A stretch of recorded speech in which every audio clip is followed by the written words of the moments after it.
everyone, welcome to Start Player 1. I'm Brandon Knight, and we are playing Leviathan, the last day of the decade. Last time we left off, I just got out of jail. Well, Christian bailed me out.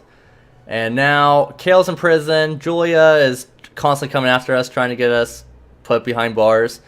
And Darina is drunk and sad because she was worried about us. So let's go talk to her. I haven't felt this depressed since Emily's death 2 years ago. Do you remember? Yes, because of the decade. Who knew? All those people in cloaks around the grave. They surrounded the coffins and wouldn't let anyone near it. And those crowds. I remember such a travesty. Yes, I just wanted to see her one last time. But they wouldn't let me. They pushed me away and back towards the gathering of the people. I lost my flowers. You know, there was something I never talked about. The crowd parted for just a moment and I suddenly saw the body.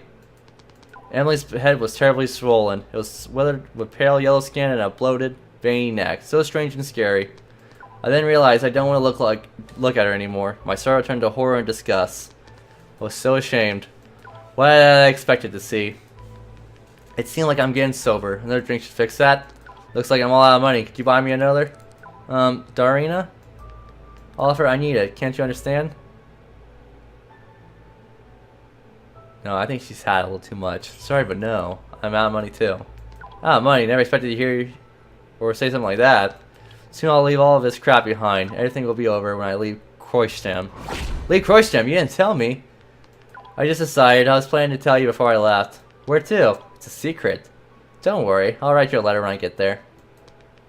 What a crappy day. I just want to get hammered.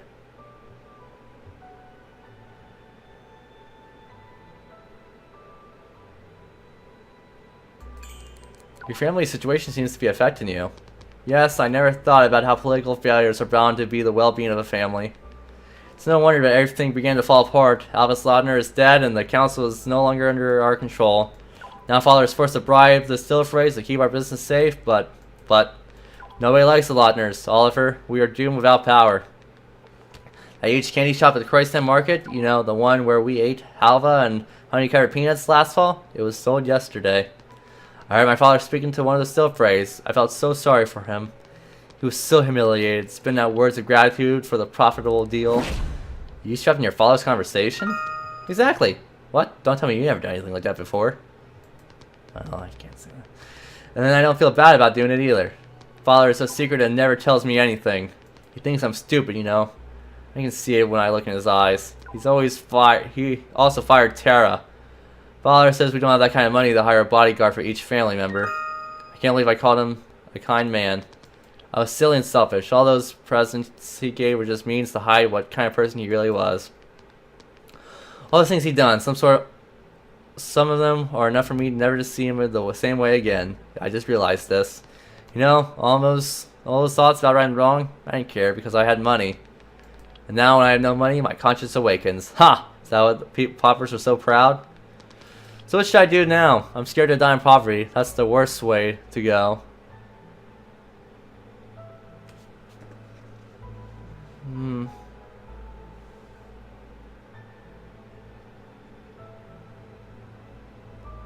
She can marry a rich man, speak with your father, refuse the money.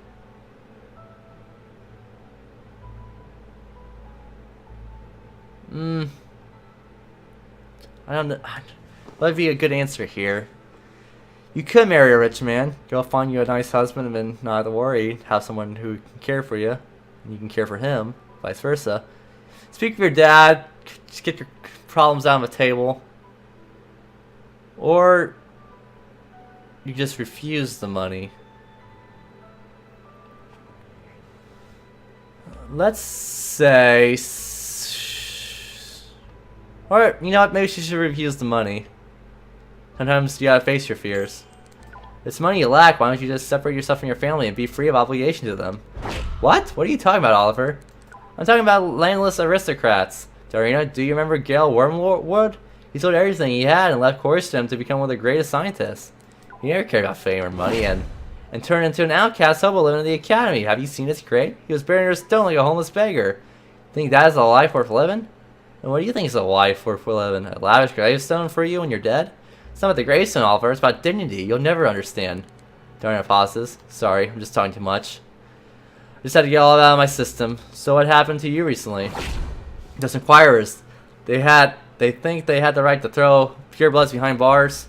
Well, I mean they have, but it still seems kind of unfair. Why'd Julia arrest you? Are you connected to Mitchell's death somehow? She suspects me. Listen, Darina. Interrupted? No, please forget I asked. I really have no idea what you've done, and I'm not sure I want to know either. Darina fixes stares at Oliver's eyes. Murder is a serious accusation, and Julia probably has some significant evidence, yet you are still free. There's another inquirer there. He extorted 500 coins for my freedom. Ah, the golden key. I know. My father told me about bribes in the bureau, but I never knew how it worked. He told me every crime has its price, and so does freedom. This does not mean that you're completely free. You still have to win a trial, but who cares if you can just pay off the judge? So what about the inquirer? Have you paid him? I did not have enough money for it. I bided my time at the bureau until they released me this evening. I don't know why. Kale is still in prison. I'm supposed to be there, not him. On the other hand, I need to remain free to get him out of there. Everything could turn out much worse if both of us were in jail. It does not matter what he is being accused of. I will get him out of there no matter what. You swear? Yes, but I still need to be free. I need to be free to do it. Sir, are you Oliver Bertrand? Yes, I am. Howdy dory. Did they send you to put me behind bars again? No, sir. Sorry, I didn't mean to alarm you. Our carriage is waiting for you. Mr. Orvard? Yes, Orvard. Mr. Orvard says he has grown tired of waiting for you to return home. He came here personally. Your guardian follows your footsteps. I'll see you tomorrow. Tomorrow is Sunday, Darina. The academy's closed. I'm leaving Croydon on Monday, and we'll probably never see each other again. Okay, tomorrow then. Tomorrow, tomorrow. We'll always have tomorrow. I doubt that my guardian will pay to Kale's release on bail. He never seemed to like him. Christian always believed that Kale and his family had a bad influence on me. Kale also told me about Christian coming to the house once, asking him not to disturb me anymore. Eventually, he settled down a bit. Oliver goes upstairs and walks out into the street. Christian suddenly taps his floor with his cane. Hello, Christian. I'm glad to see you. Your barely visible smile touches his lips. Is that true? When you speak to me like this, I understand that everything wasn't in vain. I feel so sorry for Oliver. Oliver, my boy, I need no excuses. How can I refuse to help the only person I really loved? I'll do anything for you, my boy. It's been such a long time since Mother was murdered. As the years pass, I think more and more about the words Christian told me. I know what my investigation is about. Revenge, justice. But does it really have to mean as much to doesn't really mean as much to me as it once did. Do I want Christian to be put on trial and punished by law? I don't know. At least I want to believe I don't. When they took me to the bureau, Julia confiscated the evidence that I had. I didn't make an account of it until now. Suddenly I feel uneasy about this. I could have stopped my investigation before. Could have thrown the ring into the square any time. Only added my clues with me. But now Julie has my belongings. No doubt she'll take the opportunity to prove Christian's guilt. Wake up, boy. Are you alright? Looking at my feet. Yes. Seems like you're not. I can't stop thinking about Kale. He's in prison because of me. Do you want me to help him? Christian? Your inquirer is quite the leech. He demands 1,200 gold for your freedom. I can't even imagine how much it would take to free Kale. But I will help him if you ask me. Thank you. I don't know how to express my gratitude. My boy, gratitude is just a sentiment. As long as you feel it on the inside, that's fine. If you felt nothing, there would have been no need to express it. I need no appreciation. However, all I need is to see you here, to see you alive and well. Christian lies back in the seat and looks at Oliver with a friendly smile. How'd you know that I was in trouble? Christian tenses. Whatever do you ask? I freed you. That's all I need to know. You need to know. I have eyes and ears everywhere, Oliver. I know. Why Christian is avoiding the subject, of course. He knows the name of his eyes and ears would give it away. Oliver turns to the window. Guardian shakes Oliver's shoulder. My boy, it seems you have been rocked to sleep. Huh? Or more likely it's because you were lulled by my stories. You should keep your daily regimen intact. You really should. Get up, sleepyhead. We are home.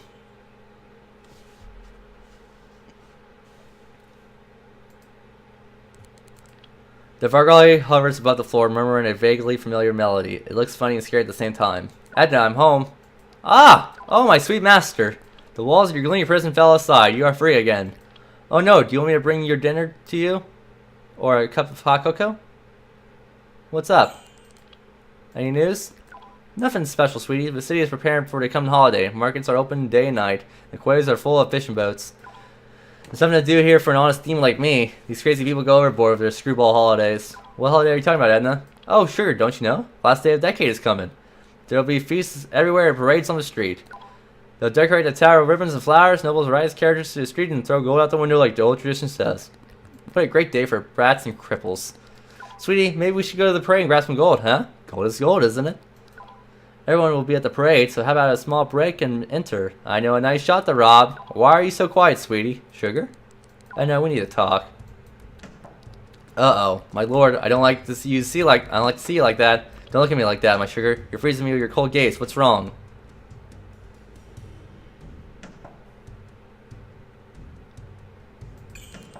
I know what you're playing, but I'm tired of listening to your lies. Oh, sweetie, what are you talking about? It's not good to offend an old woman. Edna, stop playing the fool. You serve Christian, I know it. Uh-huh, sweetie. Did you overheat from being in the sun too long? What are you talking about? Is there any reason to doubt my loyalty? Name it, sugar. Name it. Well, I should think twice before accusing her. If I continue to do so, she'll never confess. Aww. Okay, we weren't supposed to do that. What's up? We already did that. Blah, blah, blah, blah. Alright, our next option. Think. Priest Edna just pretended to be a loyal demon. But how did that happen? Every magic book I read says that a demon can only obey the master who summoned it. I wonder if there's more to that's written down anywhere. I need to remember. What was it about Edna's behavior that bothered me? Remember. Oliver remembers. Edna's tardiness just annoyed me, but it never seemed suspicious. Actually, it's strange. A demon must come to its master immediately when called. Oliver remembers. Chaos suspiciously seemed like petty jealousy to me. But what if he saw through Edna's fishy moves? Oliver remembers. Someone told Christian about my investigation. He knew everything in full detail. Why didn't I question that? I thought Preface told on me. That doesn't make any sense because he doesn't even remember my name. It was Edna. She was always spying on me. She was at the archive hiding behind the column. Oh, that was the invisible thing that we were seeing, like making the chicken noise. In my room where I came back from the academy. I always wondered how Christian knew what books I wanted to read. He always knew what I wanted to talk about with Edna, but I bet she also reported my phone conversation with Kale to him. My loyal demon told everything about me in my investigation. If he knew everything, why didn't he try to stop me? Oliver remembers. When Edna found me in jail at the bureau, she reassured me I would be free soon. I'm pretty sure that Edna went back to Christian and told about bribing the scum, Matrix, in order to release me. Oliver remembers. Mitchell's death wasn't a secret to Christian. He knew the reason why it happened, so that's why he never brought it up. He knew everything all along. Oliver remembers. Edna talks a lot about Christian. It perplexed me before, but now I know why. Oliver remembers. I remember the night when Mother died. I told Edna to kill Christian in his shadow. Edna attacked him and was terribly wounded. She was barely alive. I didn't expect the shadow to be so strong. I don't know why, I'm remembering this all now. I was wondering about that, because we did summon her to attack, but I never really clarified what happened when we had Edna kill him moment. Oliver remembers. Edna went missing for an entire week about 3 years ago.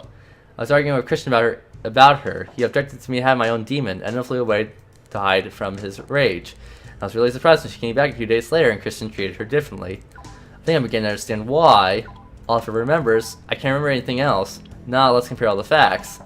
Show me to decide whether Edna is guilty or not. First I need to figure out when it all began. When did Edna begin to act strangely?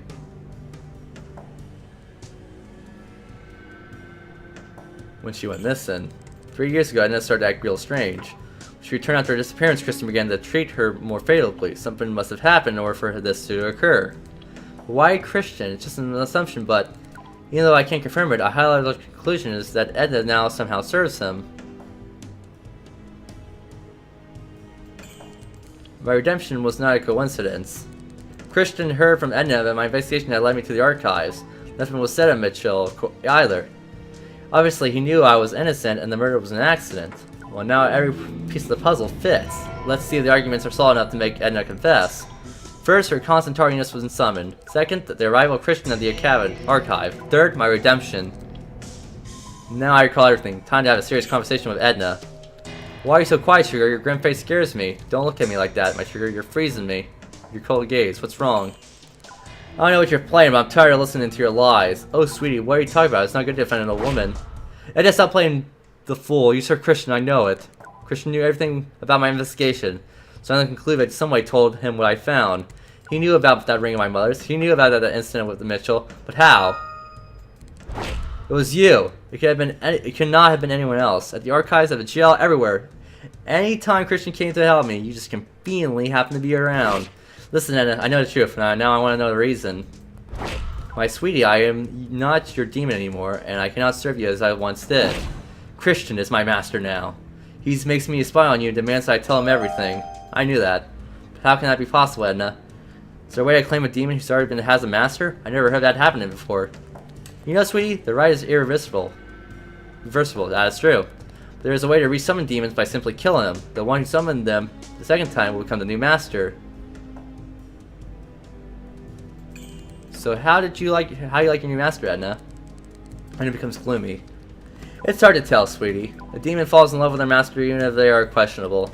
Of course, I can't judge, but Christian is not that bad of a man. He's probably a good person. I say he loves you, sweetie. He cares. Sometimes he thinks of you all night and then lies to you when he says he can't sleep because of the insomnia. Oh, his obsession with me is getting a little creepy now. He's all I think about when I'm sleeping. What are we gonna do, Edna? I thought I had my own demon, someone I could trust, but now... Well, sweetie, just say less. If Christian asks me, I must tell him everything I know. His spell has power over me, so... You ask? Sure, he asks me about you every day. Your studies, your friends, your women, especially about your women. It's all he wants to know about. And also about your health. He often speaks about your well-being. My health? Yep, he always says, never let Oliver falter on his way, or weird things like that. Obviously, Christian meant something different. I missed you, Sugar. The memory remains, you know. We had a lot of fun time together, didn't we? I got used to you. What's next? What should we do now? I can't trust you anymore. I hope you understand why. Just by speaking to you right now, I think I'm already making a huge mistake. There's a good chance that this conversation will be relayed to Christian, if our girlie thinks. My sweet, don't worry. Demon is made to do only as asked. Ask them the question, and they'll tell you just what you asked for. No more, no less. Is there any reason to worry? Tell me clearly if there is or not. Christian never asks me whether you know my secret. You're not in danger unless you ask. That's not very comforting. Don't worry, my lord. Everything will be alright, I assure you. And don't be mad at me. I'm on your side, Sugar. She disappears. Thumb against the ring. Kale, is that you? It's me, buddy. Kale, I'm in a world of crap, Oliver. In deep, deep crap, you know? Sorry. You got involved in all of this because of me. You aren't guilty of anything. Nobody is guilty, Oliver. We all got dragged in. You and me. Like it. It was in our childhood. Yes. When we came to Eisen, you pulled me out of that whirlpool. Do you remember? You grabbed my hand and pulled me back. I know, and I want to pull you out too. You are the only person who wants that, buddy. But your dad. Oh, forget about him. Somebody told him. He came and asked, "Is it true?" I said yes, and he answered, "Then you deserve this." What a bastard. Oliver never says anything like that about my father. But Kale. Oh, I know anyway. I want you to say something you used to tell me when we were kids. We always got in trouble, didn't we? That's right. And then when everything went wrong, punishment seemed inevitable. You patted me on the shoulder and said, "We'll get through it." Yep, that's right. Kale laughs. Feels easier to bear everything that just happened, just like it was back in the old days. But now it sounds useless, sure. Because now I'm in real trouble. Sorry. What sort of noise is hurting the receiver? Are you there, buddy? I got a visitor. They say it's a girl. Call back later. Okay, hold on. Kale hangs up.